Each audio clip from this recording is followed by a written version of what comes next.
देशात पेट्रोल डिझेलच्या किमती वाढण्याची शक्यता आहे। अमेरिका इराणमधील युद्ध संघर्ष आणि होर्मुझ सामुद्रधुनी बंद झाल्यामुळे कच्च्या तेलाच्या किमतीत मोठी वाढ झाली आहे।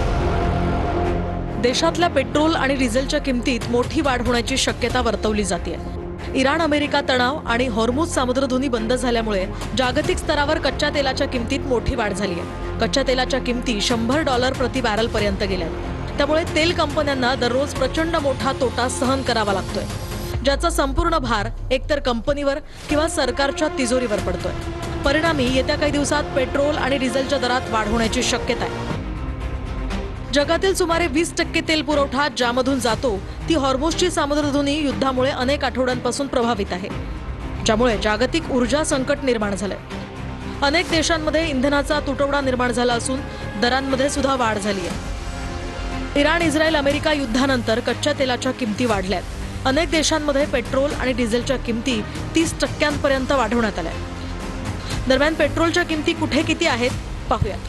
हाँगकाँगमध्ये $295 प्रति लिटर, सिंगापूरमध्ये पेट्रोल $240 प्रति लिटर आहे, तर नेदरलँडमध्ये $225 प्रति लिटर पेट्रोल आहे।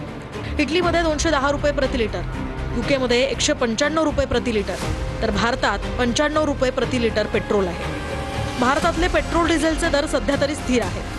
भारतातील सरकारी तेल कंपन्यांना दररोज अंदाजे 700 ते 1000 कोटींचा तोटा होतो। हा तोटा दरमहा अंदाजे 30,000 कोटी रुपये इतका होतोय। परिणामी भारतातही पेट्रोल आणि डिझेलच्या किमती वाढण्याची शक्यता आहे। याचा थेट परिणाम कुठे आणि कसा होण्याची शक्यता आहे तेही पाहूया।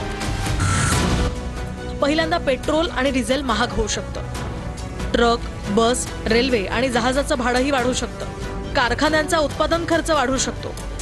शेतीमध्ये डिझेल आणि खतं महाग होऊ शकतात। दुकानांपर्यंत माल पोहोचवण्याचा वाहतूक खर्चही वाढू शकतो। सर्वसामान्य माणसाला वस्तू वाढलेल्या किमतीत मिळू शकतात।